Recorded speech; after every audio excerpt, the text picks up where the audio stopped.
AI 하면 보통 뭐 구글이나 마이크로소프트 이런 빅테크 먼저 떠올리시죠? 근데 오늘은 좀 다른 회사를 한번 보려고 해요. 팔란티어 테크놀로지인데요. 여기가 원래 국방 쪽 계약으로 유명했는데 요즘엔 기업 데이터 플랫폼으로도 막 얘기가 나오잖아요.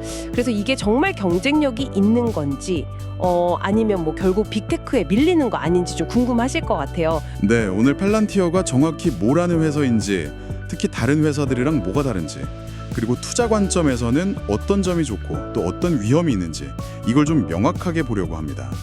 단순히 그냥 AI 모델 이걸 파는 회사가 아니라는 점, 데이터를 잘 엮어서 실제 결정을 돕는다는 게 좀 재미있는 부분이죠. 네, 그럼 바로 본론으로 들어가 보죠. 팔란티어 핵심 사업, 그거부터 좀 알려주시겠어요? 크게 두 가지가 있다고 들었는데요. 맞습니다. 하나는 정보, 특히 뭐 군이나 정보기관 쪽을 위한 고담 플랫폼이고요. 이건 뭐 국가 안보, 대테러 작전 지원, 아니면 실시간 국방 정보 분석, 굉장히 민감하고 복잡한 데이터를 다루죠. 아, 고담이요? 영화에서 들어본 이름 같네요. 네, 그렇죠. 그리고 다른 하나가 이제 기업들을 위한 플랫폼, 파운드리입니다. 이게 뭐 제조, 금융, 에너지, 헬스케어 정말 다양한 산업에서 쓰이거든요. 기업 안에 막 흩어져 있는 데이터들 있잖아요. 예를 들면 뭐 ERP나 MES 같은 핵심 시스템 데이터부터 저기 IoT 센서 데이터, 심지어는 오래된 엑셀 파일까지요. 이걸 싹 다 연결해서 거기서 뭔가 의미 있는 걸 뽑아내자, 여기에 집중하는 겁니다. 아, 그러니까 그냥 AI 기술만 짠 하고 내놓는 게 아니고 기업들이 가진 그 복잡한 실제 데이터 속에서 뭐랄까 길을 찾아주는 역할이군요. 그래서 더 좋은 결정을 하게 돕는. 네, 정확히 보셨어요. 그래서 이제 이런 질문이 나올 수 있죠. 근데 그거 구글 클라우드나 MS 애저 같은 빅테크도 결국 다 할 수 있는 거 아니야? 이런 생각이요. 네, 저도 그게 궁금했어요. 근데 파운드리는 몇 가지 좀 뚜렷한 차별점이 있어요. 우선 데이터를 통합하는 능력 자체가 뛰어납니다. 특히 아주 복잡하고 막 서로 연결도 안 돼 있는 오래된 시스템, 뭐 레거시 시스템이라고 하죠.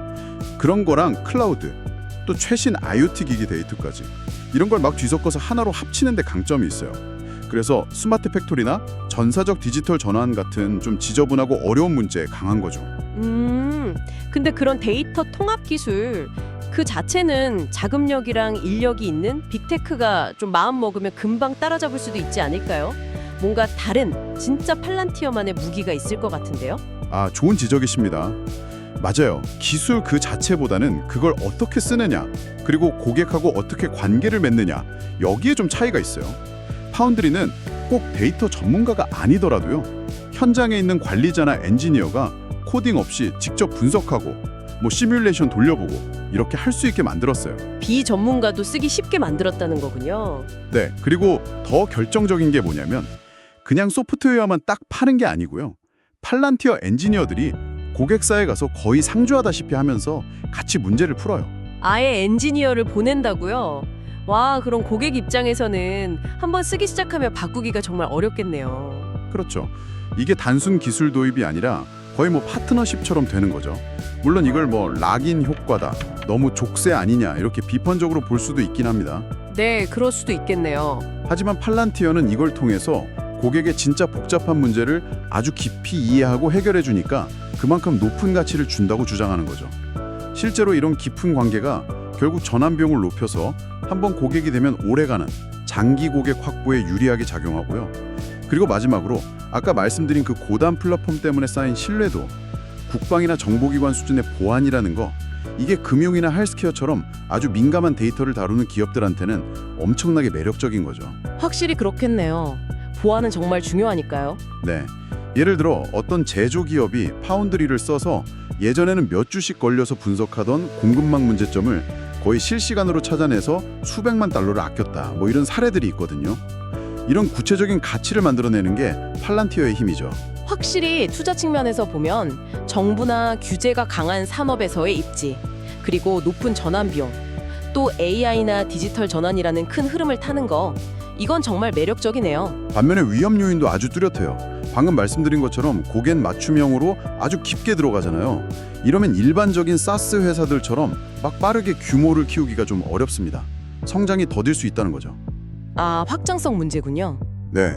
그리고 또 하나는 만약에 빅테크들이 정말 본격적으로 이 기업용 데이터 통합이랑 AI 시장에 뛰어들어서 가격으로 밀어붙이기 시작하면 그런 마진 압박을 받을 가능성도 당연히 있고요.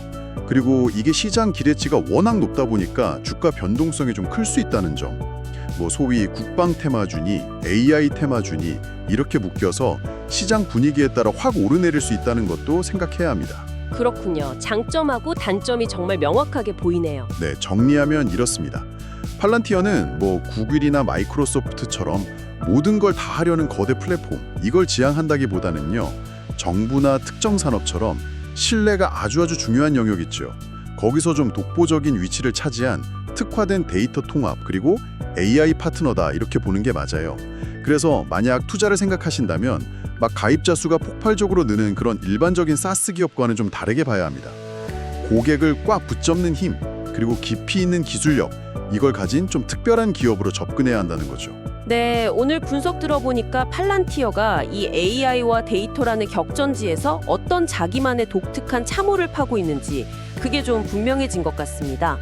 앞으로 데이터 보안은 점점 더 중요해질 거고 산업 현장에서도 어떻게 AI를 실제로 쓸 거냐 이게 중요해질 텐데 그럴 때 팔란티어 같은 좀 깊이 파고드는 접근 방식이 어떤 가치를 보여줄지 계속 지켜볼 필요가 있겠네요.